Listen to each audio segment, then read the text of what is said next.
to see Airports Council International, to see Kenzo gathering in one room on a very specific and extremely important day in South Africa as we celebrate the Women's Month. I think history has been made today in South Africa.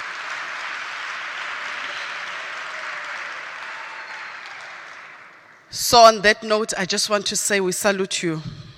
These are the women who have made or created a pathway, who have made it possible for a woman like myself, hailing from a rural town somewhere in the province called KwaZulu-Natal. The women who are here are the women who have given a woman like myself a voice. And I think it will be injustice if we do not salute and celebrate them. I'm going to ask all of us to stand in their honor. We will all say, you will say this after me.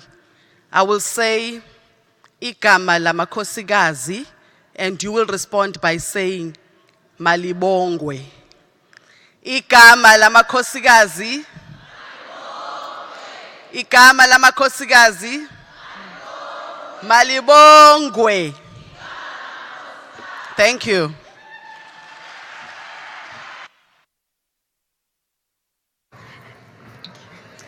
And thank you very much again to our high-level panel discussion moderated by Glenda Newton of UKCAA, and that thank you message from our host today from the South African Civil Aviation Authority, Ms. Poppy Mkhoza. Ladies and gentlemen, we're now going to go straight back into our panel program for this afternoon. But as my panel makes their way back to the stage, here are a few fun facts. On April 4, in any year, we celebrate, or rather we acknowledge, Average or Equal Pay Day. What does this mean? It means that for every rand that a man earns, a woman earns only 80 cents. So it takes a woman an additional 4 months in a year to earn the same rand, 4 months that she works for free. In addition to that, on July 31, we have Black Women's Equal Pay Day. Come forward to my panel, please. I'm just prefacing your discussion, actually. So please come and take your seats and get comfortable behind me, ladies. Thank you very much. On the 31st of July, we then have Black Women's Equal Pay Day, which effectively represents the extra 7 months of free labor that Black women will contribute into an economy in an annualized period. The wage gap, ladies and gentlemen, is not a joke. And it is certainly one of the issues that our next panel will no doubt have the opportunity to touch on as we continue to examine barriers and enablers to the conversation around gender equality and equity in the workplace as well as in the aviation sector. We're now specifically going to move from education and look at workplace barriers and enablers. And this panel of Power Women will be moderated by Ms. Chloe Challinor. Is it Challinor? Yes. And she's a senior associate at Stephenson Harwood in the United Kingdom. Please give them a very warm round of applause.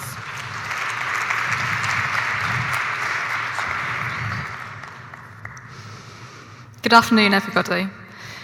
Thank you for the introduction. My name is Chloe Challinor, and I'm an aviation lawyer working in London.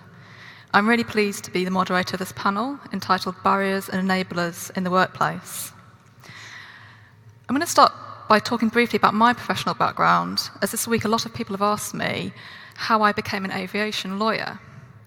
I also want to provide you with some information about the new laws in the UK that have the aim of closing the gender pay gap. The session will go on to explore the various obstacles in the workplace that restrict the development and progression of women in the aviation industry, and consider the enablers that would and do make it possible for women to progress to ensure greater diversity for all.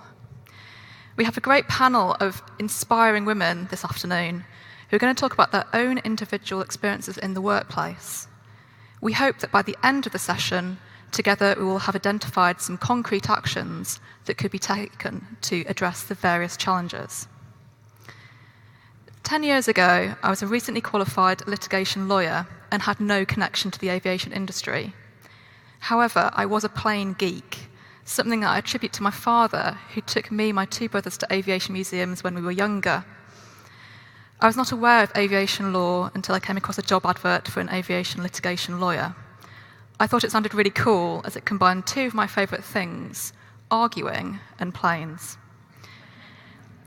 I did my research, got a couple of years of general litigation practice under my belt, and then moved to a law firm that specialised in aviation law. A few years ago, while still working full-time, I studied for a Master's in Air and Space Law at Leiden University in the Netherlands. Since I became an aviation lawyer, I've represented airlines, aircraft manufacturers, avionic companies, lessors, aviation insurers, MROs, and civil aviation authorities in a variety of litigation regulatory matters. Aviation law is an extremely interesting, intellectually stimulating, and varied area of the law, and one that I really want to welcome future female lawyers into. So, although I did not plan my route to become an aviation lawyer, I am pleased that I now form part of the aviation industry. What I'm not so thrilled about, however, is the progression of women in the two sectors that I work in, the law and aviation. In 2017, just over 50% of practicing solicitors in the UK were women, yet women comprised only 28% of partners in private practice. Until late last year, there was only one female justice out of 12 in the Supreme Court, the UK's highest court.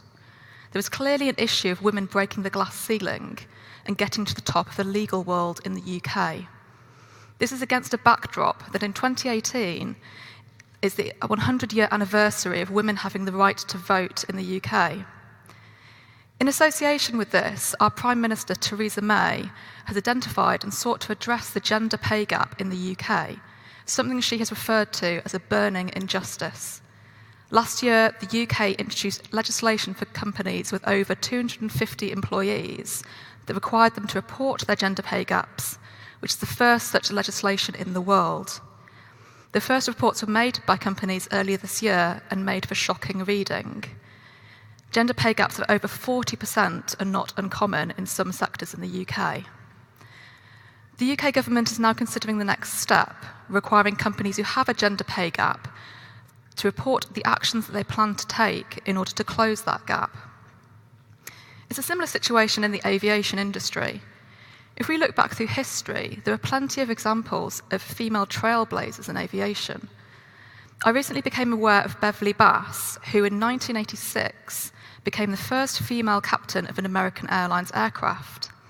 A mere 6 weeks later, Captain Bass led the first all-female crew in the history of commercial jet aviation.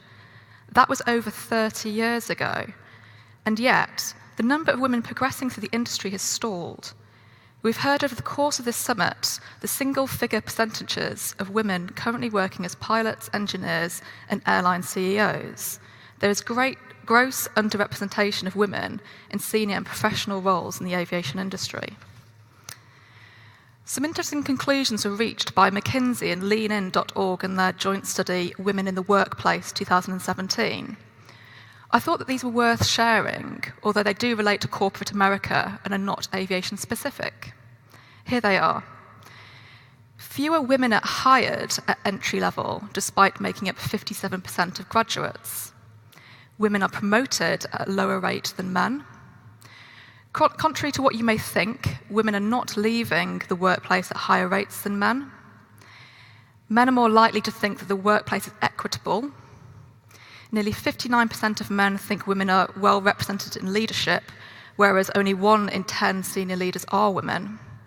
And lastly, and I still can't get my head around this, 15% of men think their gender makes it harder for them to advance.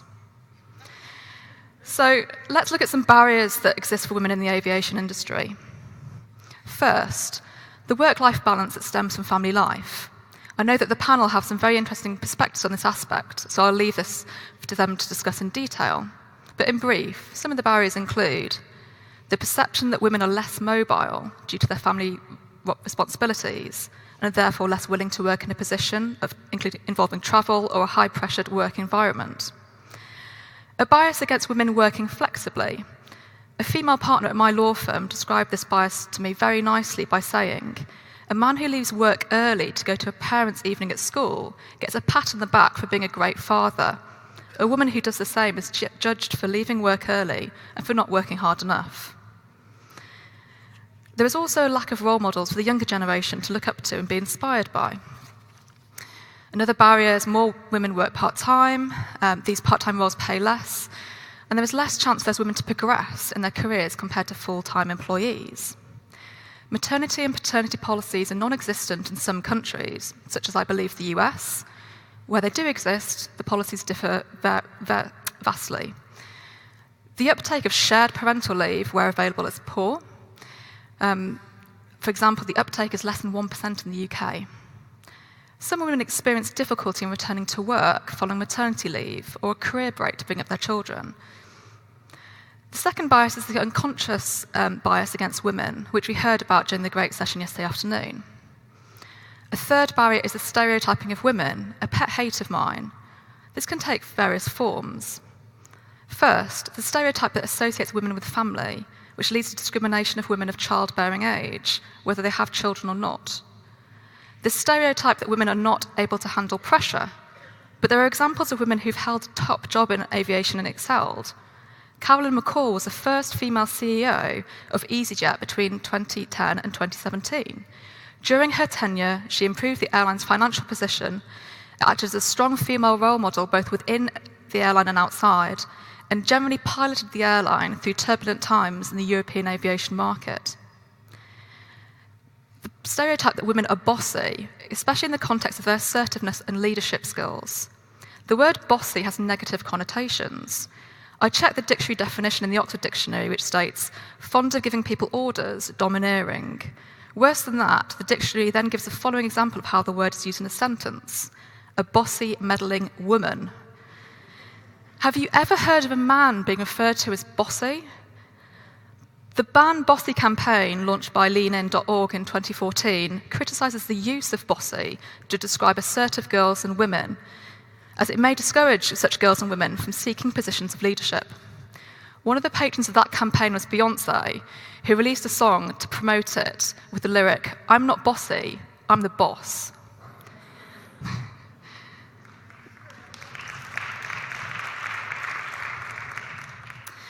Another barrier is communication.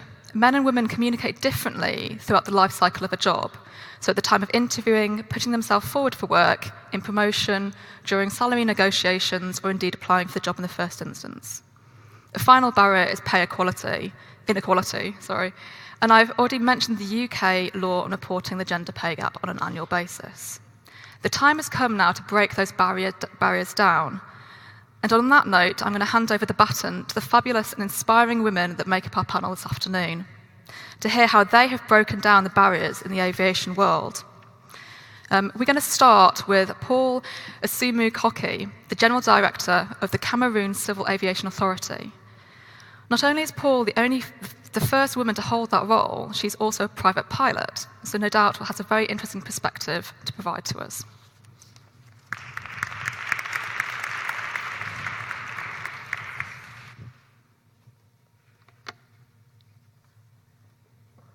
I hope they can put, Good afternoon. Good afternoon, everybody, ladies and gentlemen. It's first really an honor and a pleasure to be able to contribute to such a summit. And I really want to thank Madam Secretary General of ICAO and Madam DG of the South African Civil Aviation Authority for having invited me. It's really a pleasure and a real honor. I just want to share some talk on how I see gender equality in the workplace. Of course, because as DG also, I think, but you will see that it's not because I am a woman that I have solution. So just a few words on our organization. The Cameroon Civil Aviation Authority, CCAA, is about 700 staff. We are in charge of the security on 10 airports. Of course, we do the usual safety oversight of all civil aviation activities. We are doing also air navigation service in some airports.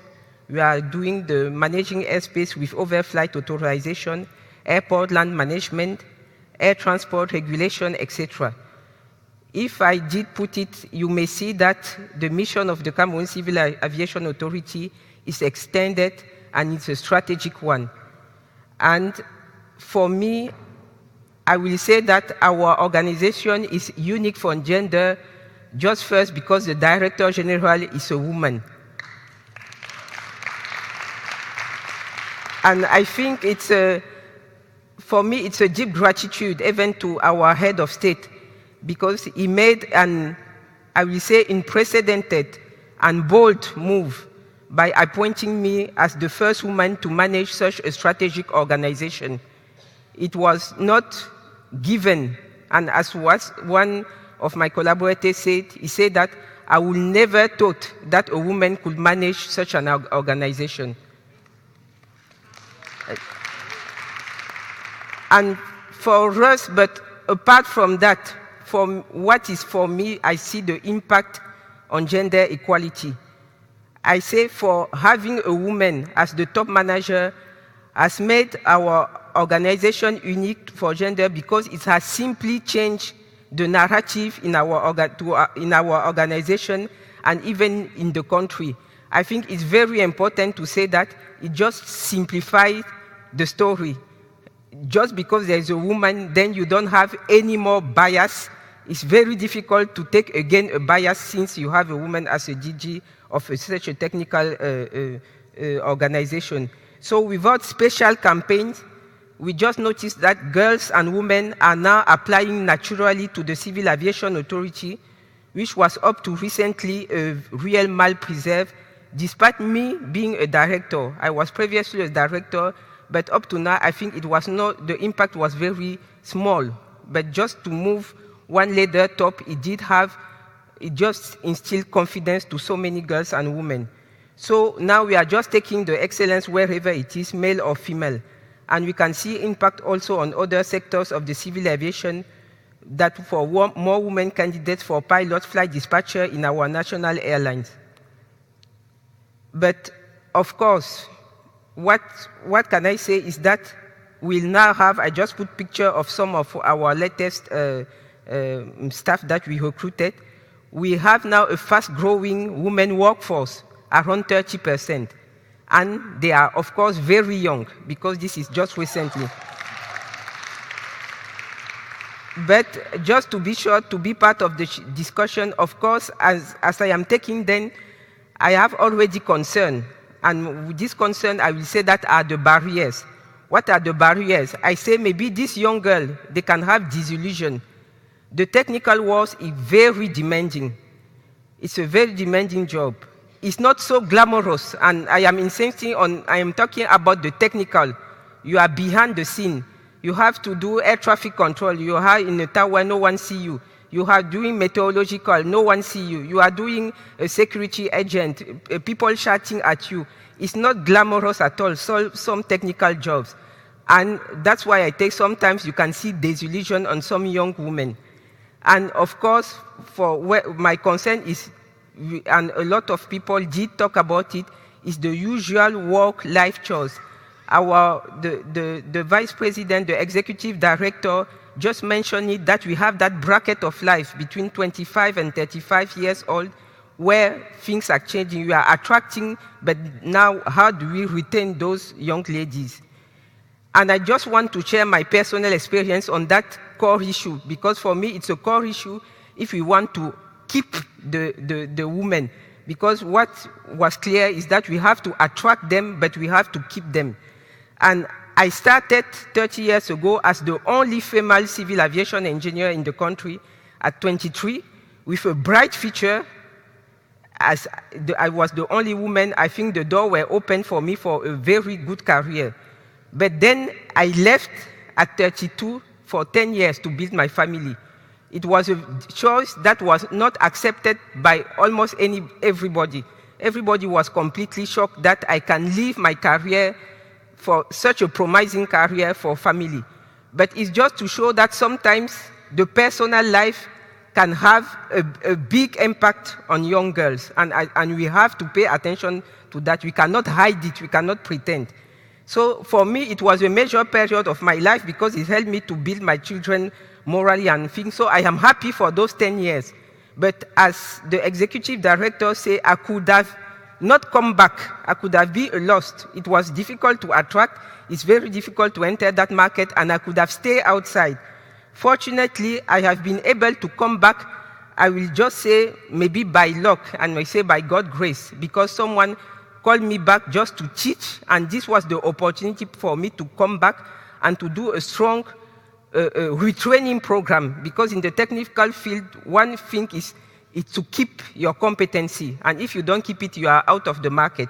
So I was able to do that, but on a personal way and with strong will. It was not a formal policy. So for me, how to make the future bright for what could be an enabler for the young girls in the workplace, to retain them.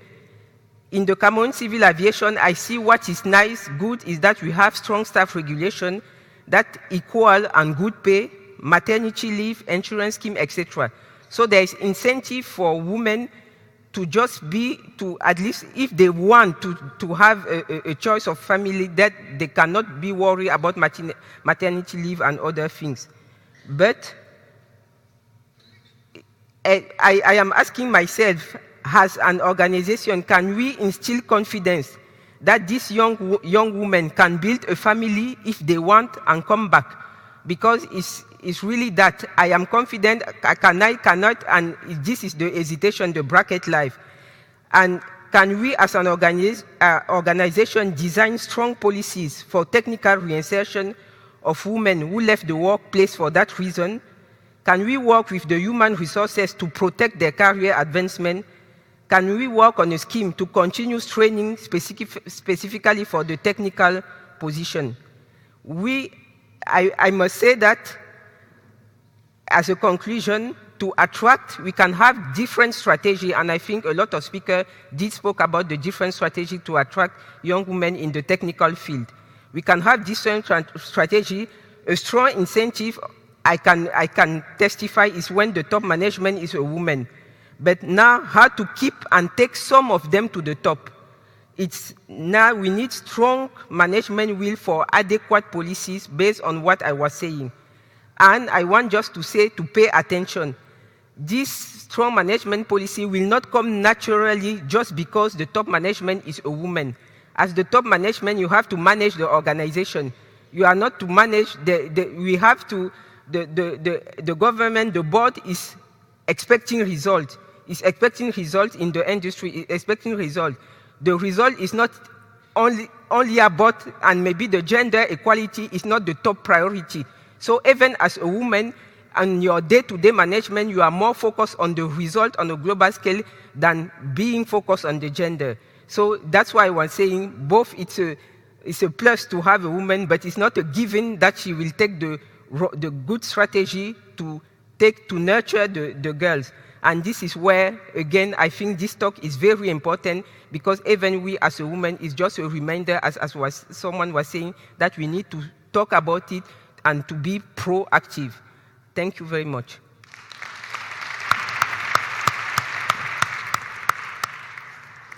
Thank you so much, Paul. That's really inspiring to hear from a woman who's in such a top role, and how you're changing your organisation to encourage women into roles, and that they can keep those roles if they have children. I'm now going to pass the baton to Linda Gunnarsdóttir, Icelandair Chief Pilot and Commander of the Boeing 757 and 767, to provide a pilot's perspective.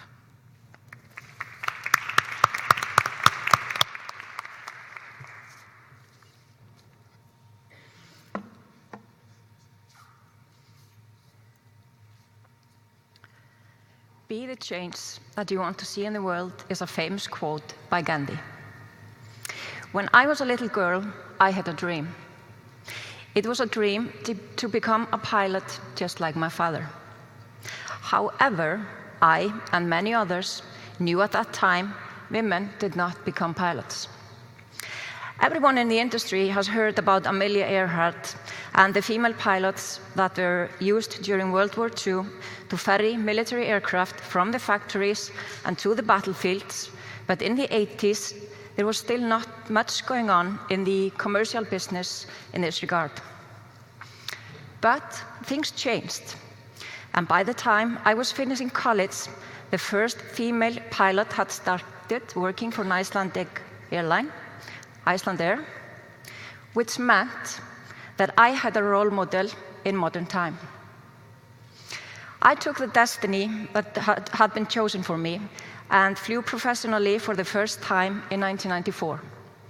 It was a Beechcraft 99, a 15-seater turboprop aircraft for a small domestic operator in Iceland. And since then, I have flown various types for various companies all around the world and never regretted the path I took. I started working for Icelandair 22 years ago. I've now held the position of an instructor and examiner on the Boeing 757-767 for the last 7 years. I am also currently the chief pilot of Icelandair, leading a team of over 600 pilots, of which 12% are female.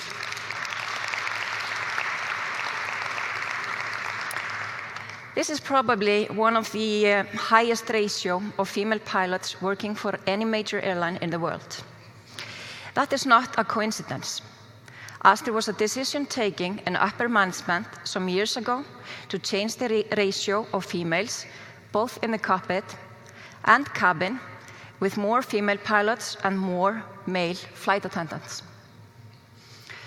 Today, we make sure that during the selection process for new pilots, we have equality in gender, going through test results, taking interviews, and making the final selection of new pilots to reduce the possibility of gender bias. I come from a country where female participation in the job market is very high and one of the highest in the world, or just 7% less than men, 80% versus 87%. Icelandic women have on average about 2.3 children, and we have a support system by the government allowing mothers to take 3 months paid maternity leave after each child is born. Fathers can take 3 months, and the parents can choose which of them takes the additional 3 months. This makes altogether 9 months for each baby. Having the government support women and men, the right way would be to say families, in that way, and companies looking at maternity leave as standard and customary, makes women able to participate in the job market on equal ground. And that is a very important term, on equal ground.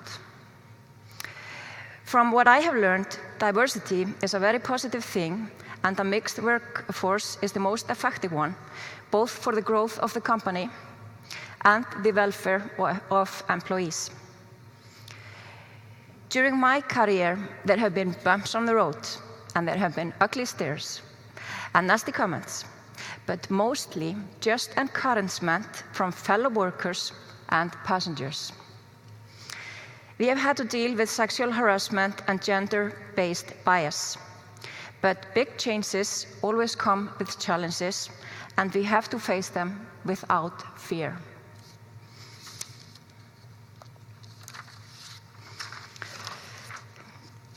The worldwide proportion of female pilots in the commercial sector is much too low. So what can be done to change that fact? Maternity leave is something that can be done quite easily. As mentioned before, yes, you've seen this slide before today. I just added the first line, which shows that Icelandair has a 12% portion of female pilots. But we are facing challenges. Due to maternity leaves, it takes longer time for women to gain required experience and flight hours for captain upgrades.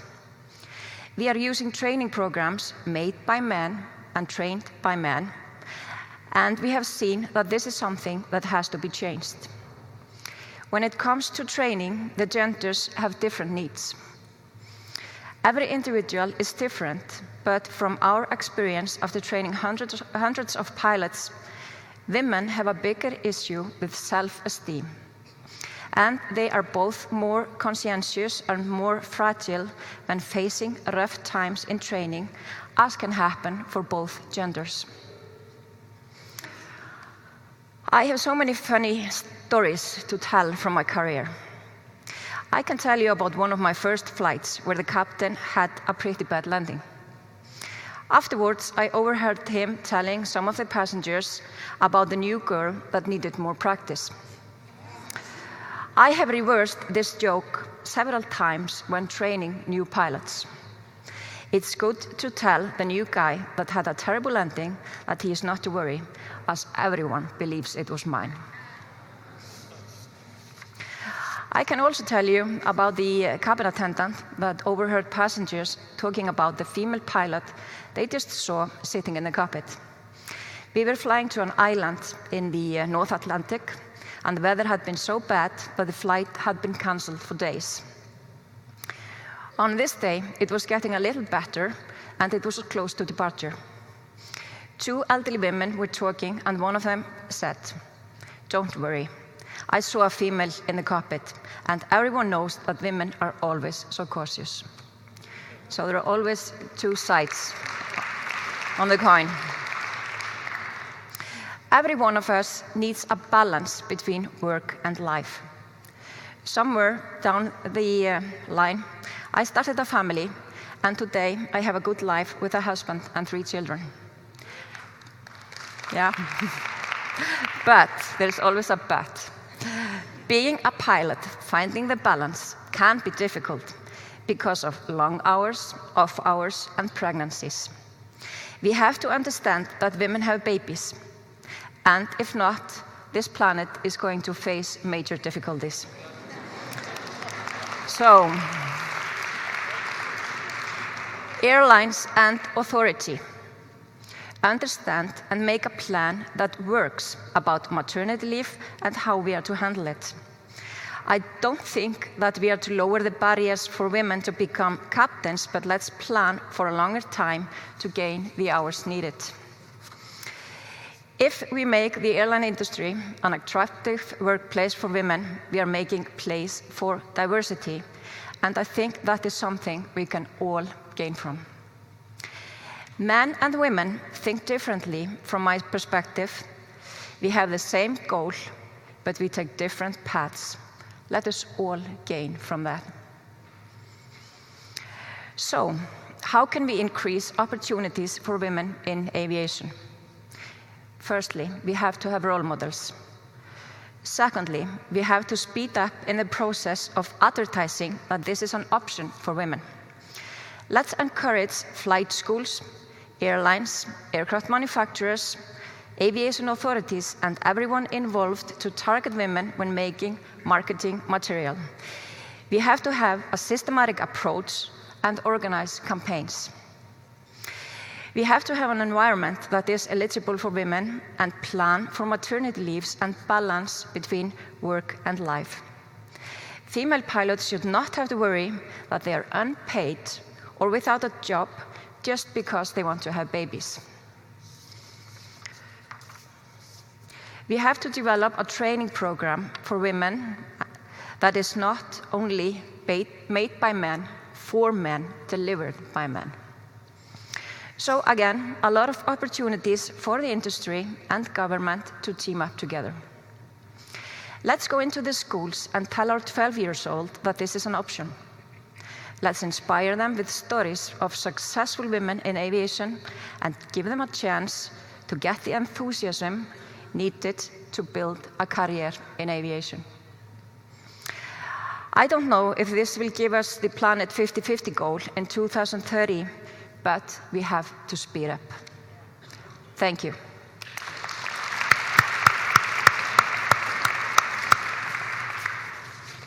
Thank you so much, Linda. That was again, very inspiring, and found that your insight very interesting addition to the debate.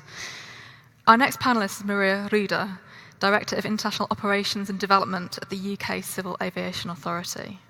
She has a background in aeronautical engineering, and she's going to talk about how the workplace can facilitate and encourage women to take leadership roles in aviation. Thank you. Well, good afternoon, everybody, and thanks to ICAO, South African CAA, and the UN for organizing this really interesting and important event. It is a pleasure to be here with you today, and I'm going to try to talk about the work that we are doing in the UKCAA, but as well talk a little bit about my own journey as a professional in the aviation sector for 25 years, the first 10 of them in Spain and the 15 last ones in the UK. So I will start by showing this pyramid, which we have talked about quite a lot during these 2 days in the conference, and maybe talk about why we don't seem to get to the top, and instead of being a cylinder, it just gets narrower and narrower as we go along our professional life. I will start by talking about my childhood and how lucky I have been by having very, very understanding and inclusive parents, where I had exactly the same upbringing as my brother, and they just wanted us to be the best we could be and just realize our dreams, whatever they would be. So for that, I'm very grateful. And actually, I think it's something that really shaped my career and my future, because they made me believe that actually everything is possible. So I think we do have a duty as adults, professionals, and parents to raise our children thinking that actually everybody can fulfill their dreams. So thank you, and if they are watching me on YouTube, gracias, Papa y Mama. I love you. So the next one is when we get to university and we make our choices in terms of what we want to do. And actually, I was listening to Jane yesterday from IATA when she said that she wanted to be an Air Force pilot. Well, I wanted to in Spain, and it was for us the Patrulla Águila, which is the equivalent to the Red Arrows. And actually, I don't know if I had passed, or I would have passed my height and weight limitations, because actually there were no female pilots on the military, and I'm talking about 1987. So basically, my dream was already gone. So I thought, okay, what else can I do? And then I always was mesmerized by the fact that these big birds can fly, and I just wanted to understand why. So I said, okay, I will study aeronautical engineering. So I studied that career that by then was a 6-year degree, and I just realized that we were 10% of the total population, which was quite shocking, because you would look around and you will only see guys, which could be nice, but actually it wasn't. You know, I was missing the female companions. So that you can see how the pyramid gets really narrow straight away. I got the stats, and apparently now it's at 27% women in the same degree, which is quite good, but still is quite far away from the 50%. So hopefully, you know, I know university, academia is working really hard to bring STEM and bring people, women, into university. The next step is we start our working life. As women, we are really enthusiastic. I just wanted to do it all. I worked really hard. And yeah, I started to go, you know, up in the ladder for more senior positions, until one day I just got the call of nature. I wanted to have a family. I wanted to have children. And actually, I did have my child, which is now 10 years old. And then I felt extremely guilty. I didn't know if I could do both things, have a responsible job, a senior role, and be a good mother. And that started to kind of create some dilemma, and I just didn't know really what to do. So after a lot of thinking, by then I was working for one of the big 5 consultancies for Deloitte, and it was a very demanding job, long hours, a lot of traveling. I made a decision, and maybe like Paule here, I didn't stop working to raise my family, my child, but I went back to the workforce, and I took a position 3 levels down my previous one. Looking back, I don't regret it. It gave me a little bit of breathing space to understand what it was, what I wanted to do, and to dedicate a little bit more time to my child. And that's when I started to work for the UK Civil Aviation Authority as a business manager on the international cooperation arm.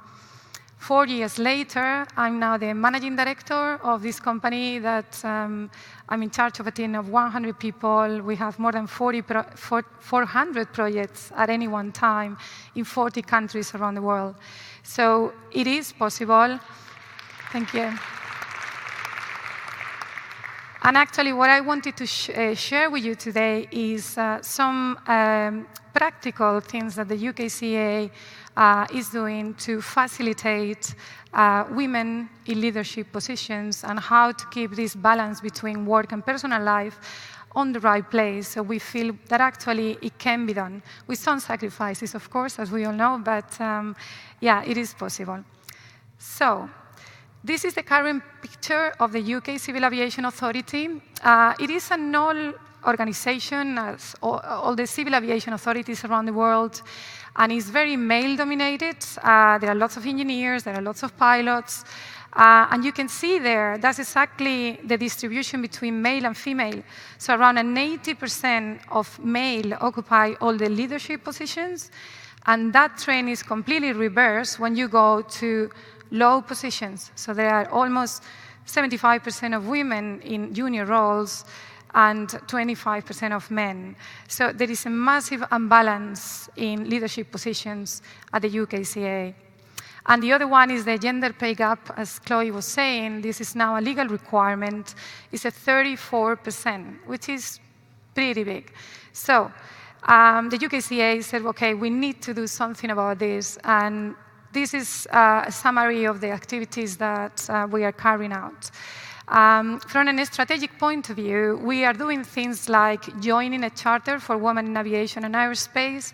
This was signed 2 weeks ago at the Farnborough Air Show, and it basically brings together academia, industry, regulators, and other players in the aviation industry with some commitments around women in aviation, gender equality, and how we can all work together to make this happen. I must say as well that I'm really glad listening to my colleagues from Spain, all the things that Spain is doing in the last 15 years. Isabel was talking about it, and so was Vanessa, and Anna will talk tomorrow. I mean, it's a big, big success to bring together all the actors and all the stakeholders in the aviation industry and coordinate efforts. So really well done. The other thing, thank you. The other thing that we are doing is having a diversity and inclusion strategy, which is wider than gender, but there is a lot of emphasis on gender. And this strategy has been put together after we did quite a lot of listening sessions with more than 50, 60 colleagues across the organization, representation from men, women, junior, senior people. We gathered all that information to create this strategy that basically it is fully ratified by the directors of the company, and there is a firm commitment to make it happen. Understanding that it's not a one-off or it's just a quick fix. This is an enduring journey, and it will take time to change things, but hopefully we will get there. There were 6 key themes that were identified by this group. And these are some practical things that we are doing. Let's see. Oh, sorry. Back. There. So, sorry, I don't think you can see the, well, I will talk through it and then the slides can be distributed. But on the environment and working practices, we are doing a lot of work around flexible working. So we have different hours in which colleagues can come to work, starting early, finishing early, or starting late and finishing late. We do as well 15 days in 14 days, so you have every other Friday off. We have remote working. We have home working for up to 2 days. It's all based on business needs, but it's actually working quite well, especially for our organization, because we do international work, and then we can cover more time zones around the world. We do have as well quite a good maternity leave. It's 6 months, and then you can have an extra 3 months non-paid, so the first 6 months are paid. And then there is the shared parental leave, which means that male partners can take as well the paternity leave, and it's an agreement between the 2 partners, so it's completely flexible in terms of how you take it. I have people on the team that have gone, had their children, come back, and they are now progressing through the levels.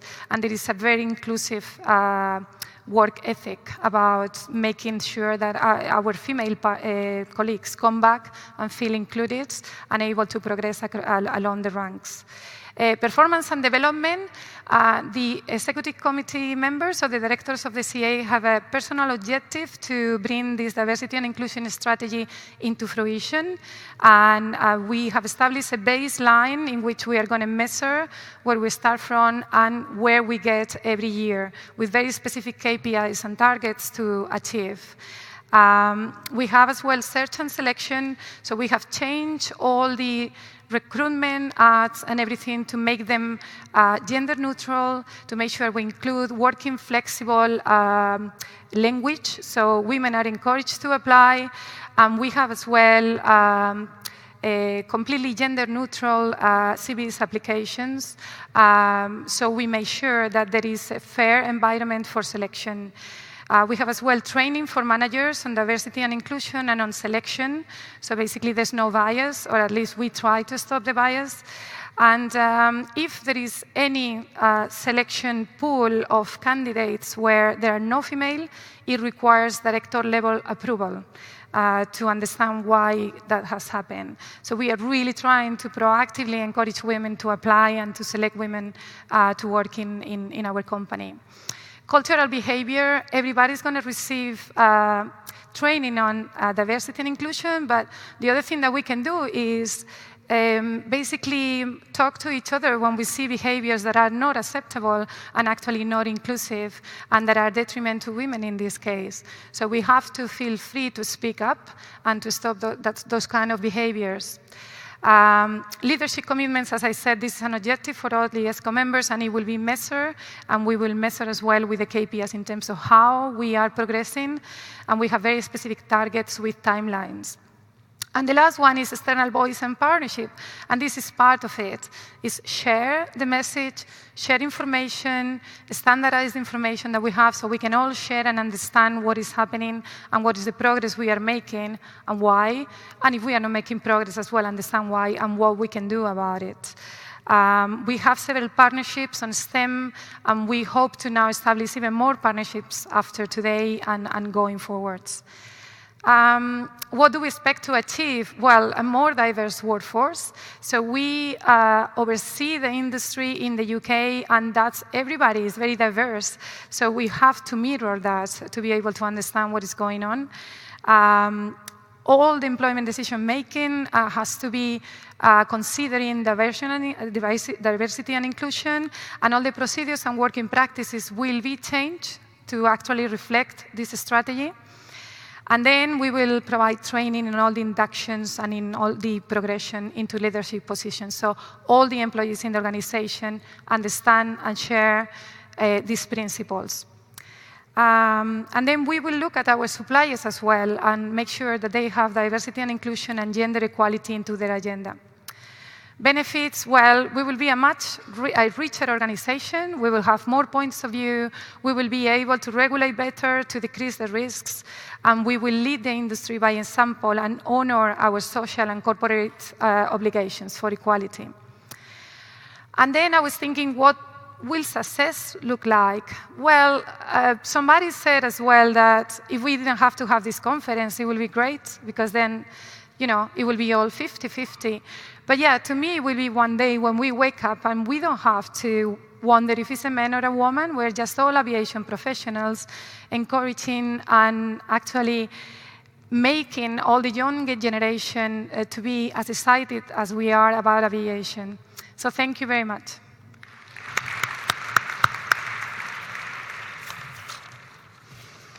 Thank you so much, Maria, for that perspective. Next to the podium is Jane Potapova, Chief Operating Officer at DAC International Aviation Limited. Jane has worked at the airline for all of her career, and she's going to speak about how companies can create an empowering environment for women. Thank you, Chloe.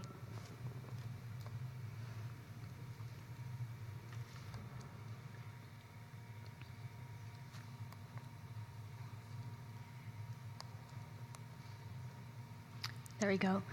I always like to start with this picture. just to give you a brief overview of what we do, we are a humanitarian aid charter organization. So our work on a daily basis takes us to some of the most remote, dangerous, and often hostile areas in the world.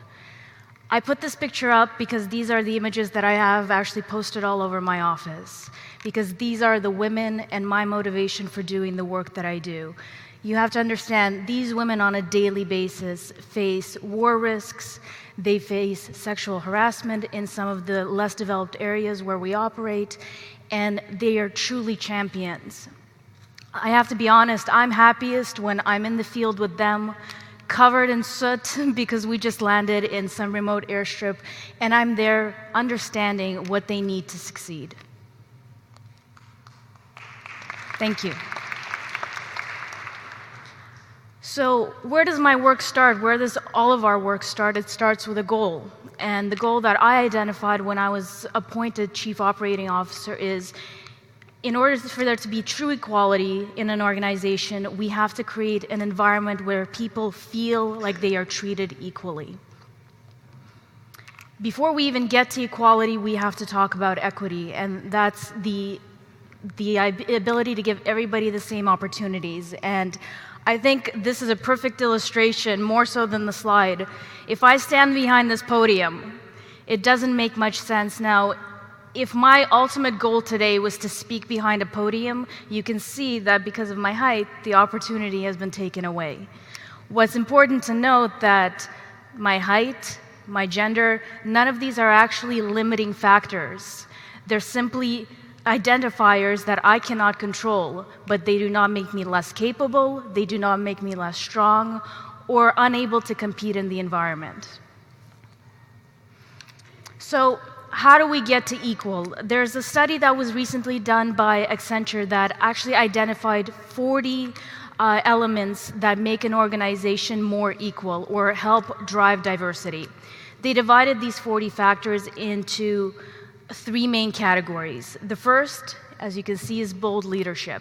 And what does that mean? That's having a diverse and motivated leadership team, and also one that is able to identify targets and openly discuss the targets and measure them. In aviation, especially in our company where we're really KPI driven, we always say that what gets measured gets managed. And it's the same approach when it comes to diversity targets and where the organization stands in terms of meeting them. The next one was comprehensive action. And really what that means is creating an environment and policies that are family friendly and that are not gender biased, meaning giving women and men opportunities to manage their family and personal lives in a way that makes sense within the workplace as well. The last item is an empowering environment for the workforce. And really, this is where people feel they can be themselves, they can be strong, they can be creative, and they're encouraged to learn and to grow. And again, it applies to men as well as women. So bold leadership, we'll start at the beginning. Gender diversity obviously is a priority. You need to have women in leadership positions. What it comes down to is you need to walk the talk. People need to see that their gender is represented within C-suites, within managerial roles, and that way they have something to emulate and understand that organization does support these types of policies. Leaders need to be accountable for improving gender diversity. What does that mean? You can actually incorporate gender diversity goals with performance management and link the two so that people are, again, working towards a goal that's measurable, quantifiable, and objective. And again, the leadership team on all levels needs to be diverse. Again, the factors they identified, there's a total of 40. I won't go through all of them. I'm highlighting the key ones that I feel really apply to our industry. Comprehensive action. It's important to have women's networks, and I think the key in that women's networks need to also include men, and this is to create a safe place where women can share their concerns, can share their motivations, and allow the company to actually tailor to their needs. So this is key, and again, men need to be a part of this conversation. We need to have a clear maternity policy, and men and women need to be encouraged to take what we call parental leave. Now, in our environment, this is a little bit more challenging because we operate in areas where governments are woefully behind when it comes to these issues. So the onus really falls on the organization to see how we accommodate our employees. Obviously, there's a cost associated with this, but this is something that we're actively working towards to give these benefits to our employees. Because we have to be realistic. When most of our missions, pilots go out into the field for 2 to 3 months. Women that have just given birth or men that have a newborn that would like to spend time with their family, this is difficult to manage. So we need to come forward and we need to create these benefits for our people. And again, we have to take action, and women need to be a part of senior leadership roles. So an empowered environment, we need to constantly encourage our employees to update their skills, and this doesn't have to just apply to pilots. This applies for everybody from administrative staff, operations officers, and we go above and beyond the regulatory requirements. People feel motivated, engaged, and they want to be a part of the organization if their skills are updated and they're trained properly. This is a difficult one when it comes to creating an empowering environment, is how do we deal with sexual harassment? Again, in our environment, in some of the more remote areas, this is a constant concern. And unfortunately, as we've heard from many other panelists, a lot of our female employees are still very intimidated to come forward and report sexual harassment. How do you handle this? Well, the opportunities that you do get to address these issues, because they're brought forward, you have to make sure that you take action. You have to make sure you take action and that you communicate that those actions were taken. We ran into a similar situation just about a month ago. A woman was harassed. She came forward and we were able to address the issue. And since then, we've actually seen an increase in these reports. So it's important to be a champion for your employees, men and women in this case as well, and make sure that you're pushing that agenda forward. Again, we have to set a positive example in terms of work-life balance, and that starts with managers. It starts with individuals such as myself to let employees know that it's not always just about the work. And again, you have to lead by example. You have to have networking events that allow employees to have access to your leaders. As a medium-sized organization, we're lucky. We're still able to implement what we call an open-door policy. My office door is always open. I have employees that come see me from the highest level of the organization to the lowest. And that gives me the ability, again, to understand the issues and to actively drive change. You have to have those conversations. And again, we're reducing our tolerance. Well, there's a no tolerance policy for sexual discrimination, and the cases that are reported are very quickly acted upon. So what is the divide? Overall, this is not specific to aviation, but right now, the proportion, for every 100 male managers, we stand at around 34 female managers.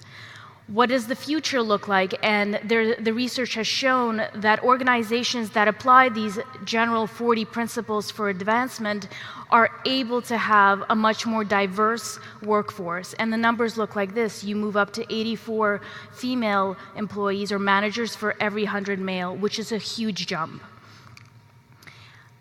By applying the principles, by creating a diverse environment, will impact the economy as well, will impact pay equity. And you can see that 51% will earn about $30,000 US more a year in terms of income, which is going to globally equate to $2.9 trillion US. And you can imagine the impact on the economy as well as women's lives if we're able to bridge that salary gap. Now, one of the first things that I took on when I was appointed as COO is looking at our own pay scale and pay policies. And I'm proud to say that what we've achieved as a team is today, our male and female pilots are paid exactly the same. Our salary scales, thank you. Our salary scales are based on experience, on skill level, on training, on type ratings, and nothing else. So, how does this apply to our organization? Overall, we have about 25% of our employees are women, about 20% are managers, we have around 16% that are pilots, and 5% engineers. Overall, it doesn't look like we're doing too badly, but I have to be honest, everything is relative. These are the numbers. If you take a look, we have 31 pilots right now working in the field. Only 5 are women. There is a global pilot shortage, which I'm sure everybody is aware of. We have been, I would say, actively, if not aggressively, recruiting pilots for 6 months at the very minimum. I can tell you honestly, I have not seen one CV of a female pilot, which means our work is nowhere near being done. If you look at our engineering pool, just 1 woman. There is still progress to be made. So I made sure that I'll have some late nights and start to try to address these problems. But it comes down to education. It comes down to a lot of the elements we've been discussing over the past few days, even early childhood, that women need to be encouraged and promoted to go into these professions so that I'm hoping, 10, 15, 20 years from now, I can have a choice of women and men, and you base it on qualifications. Right now, we're simply not there, and my organization has a lot of work to do to move forward. So where do we start? Because the task is incredibly overwhelming. Well, culture is set from the top. If it comes from the C-suite, it's a lot more likely to be adopted and followed by lower-level employees, from managers down to the administrative staff. You have to make sure that women participate in leadership roles at all levels of the organization. Even at the very lowest levels, there's things that you can do to help people come forward, assign tasks that require leadership skills, provide training. There's things that can be done at every single level of the organization. Find your champions, and I can't emphasize this enough. You need your champions in organization, and they need to be men and women. So by working with people, by identifying people's attitudes, those champions, bring them forward, allow them to collaborate with your employees, allow them to lift people up. Implement a collaborative approach. We found that when we create working groups, when we take a problem and approach it as a team, the issue of gender starts to slowly fade away when you have people working together towards a very specific task. So collaboration is always something that's very important. Clearly outline your equity policy. Make people understand that you are there to give everybody a level playing field, and it needs to, again, be communicated at every single level. And set fair and equal performance goals. So at the end, once everybody is on a level playing field, then you go back to qualifications, you go back to performance, and everybody is measured equally. So thank you for your time.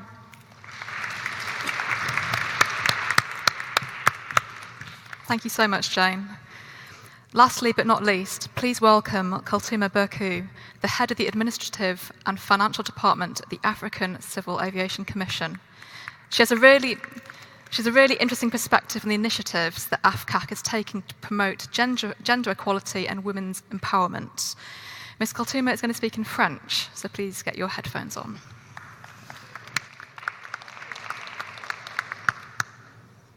Bonjour.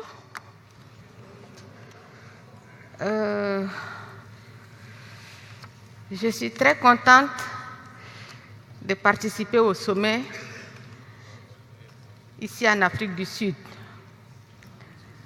J'avoue que depuis hier qu'on a commencé, j'ai beaucoup appris. J'ai beaucoup appris et j'espère que ce n'est pas la dernière fois qu'on se rencontre sur le sujet.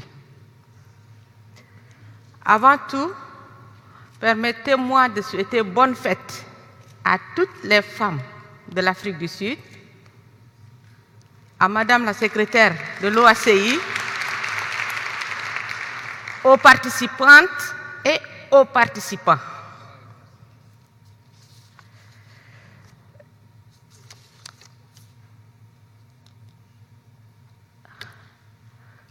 La session que je m'apprête à vous présenter maintenant parlera des obstacles des femmes dans l'aviation et de montrer les efforts déployés par la CAFAC et l'Union africaine pour promouvoir l'égalité des sexes dans l'aviation.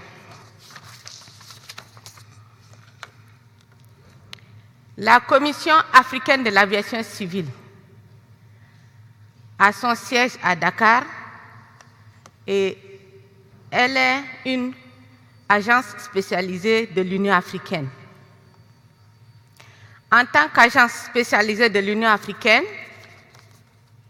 la CAFAC accorde beaucoup d'importance à la promotion de l'égalité des sexes et à l'émancipation des femmes afin de parvenir à une participation équitable des femmes et des hommes dans l'industrie aéronautique. L'un des objectifs stratégiques de la CAFAC, axé sur les ressources humaines, consiste à assurer un développement durable des ressources humaines pour l'aviation et vise à encourager les femmes à rejoindre le secteur de l'aviation. Les barrières dans l'approche genre sont nombreuses, mais nous ne parlerons ici que de la fuite des cerveaux, des difficultés du système éducatif et de quelques perceptions négatives à l'entrée des femmes sur le marché de l'aviation. La première conférence sur la fuite des cerveaux en aviation en Afrique, à Addis Abeba, a mis à l'évidence l'impact négatif de la fuite des cerveaux sur la sécurité et la perturbation des services de transport aérien. Cette tendance prive l'Afrique d'un personnel qualifié, formé aussi bien les hommes que les femmes. Parlant du système éducatif, dans la plupart des pays africains, les femmes n'ont pas la possibilité de choisir une carrière dans l'aviation. En plus du coût, les quelques écoles disponibles ne sont pas abordables du tout. Les perspectives négatives de cette approche constituent également des barrières comme ci-après. L'avancée croissante de la technologie dans le secteur est un gros problème pour les femmes.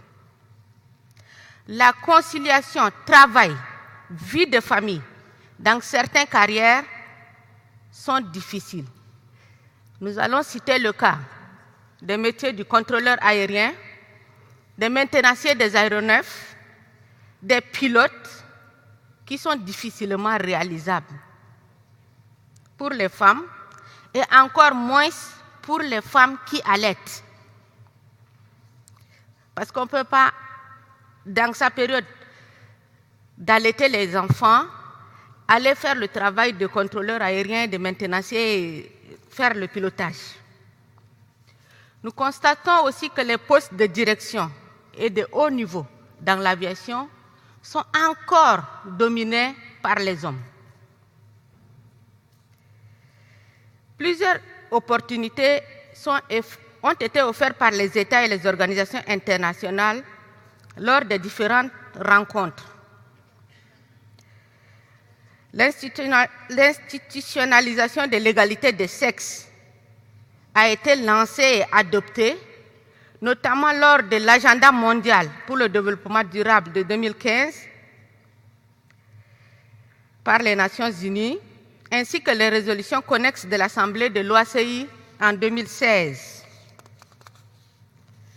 La conférence des chefs d'État. Excuse-moi, hein?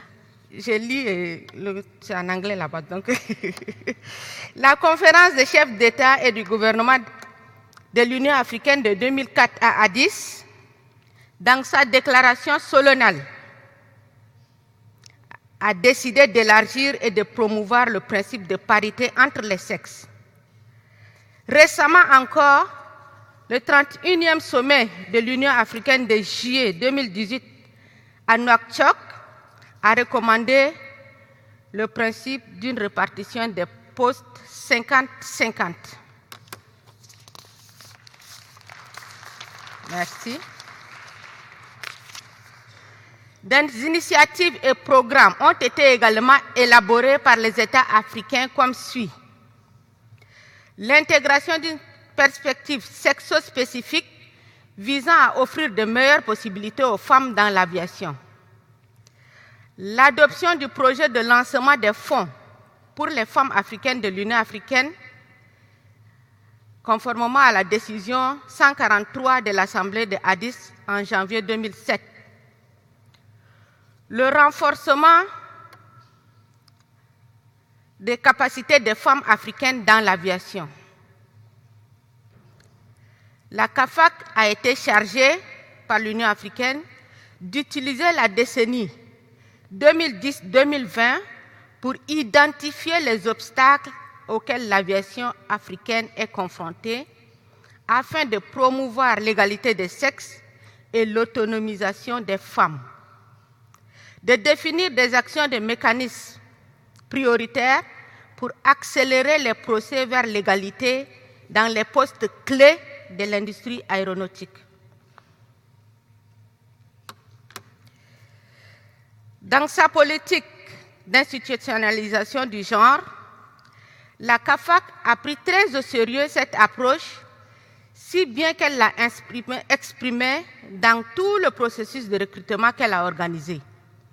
Toutes les candidatures sont considérées à égalité, sans considération de sexe ni d'origine. À titre d'illustration, même si la CAFAC n'est pas encore dans la logique 50-50, 37% des femmes sur le total du personnel de la CAFAC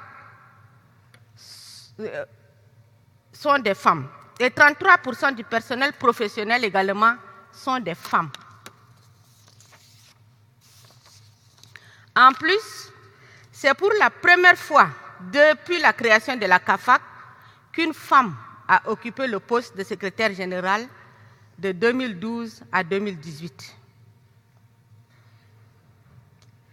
Dans le cadre de cette initiative, la CAFAC, soucieuse de la promotion des femmes dans ses objectifs stratégiques, a entrepris la sensibilisation des femmes à l'aviation en mettant l'accent sur les prochaines générations, et ce, en collaboration avec la FAA et l'OACI, ainsi que d'autres partenaires internationaux. En conclusion, le compliment que nous avons entendu depuis hier, disant que les femmes dans tous les secteurs se sont remarquablement bien comportées, constitue une preuve vivante de l'approche intégrée de l'égalité des sexes. L'approche pluraliste valorise la diversité.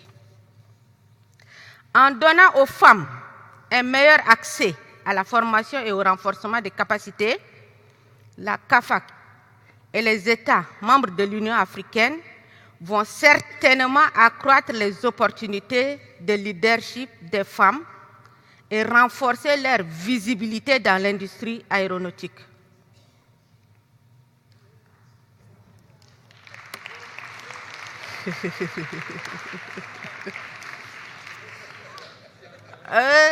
Problème technique.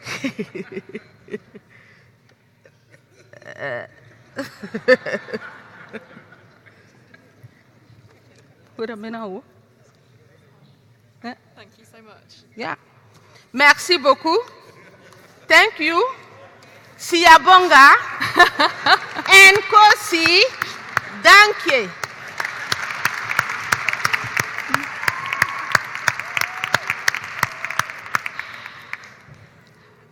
Thank you so much for that. Now, I don't want to keep everyone from their tea and coffee. I realise we have overrun very slightly. I just wanted to summarise some key takeaways that I've been scribbling away while listening to these very inspiring women. I think the most important one for me is culture change. We need to, as Paule said, change the narrative and let women lead. Leaders are responsible for setting a clear tone from the top. And as Jane said, leaders need to be accountable for their organisations. We need more role models and mentoring opportunities. A lack of role models can be a barrier to success. We need to advertise options in the aviation industry for women. We need to target women when marketing roles and make application processes to be gender neutral and equal. We need equal and good pay for women in the aviation industry. This could be achieved by a legal framework that requires companies to both report their pay gender gaps and report on a plan to close those gaps. We need training or an assistant for women when coming back from maternity leave. We need to develop a culture of gender mainstreaming. To reduce gender biases, changes to paternity leave are required to bring it into line with maternity leave. And we need everyone to embrace flexible working so that it's the norm for both men and women. Lastly, we need male allies or champions to help us on this journey. We need to join together in order to effect positive and lasting change. I want to thank the panel in the usual way for their contributions and for sharing their experiences this afternoon.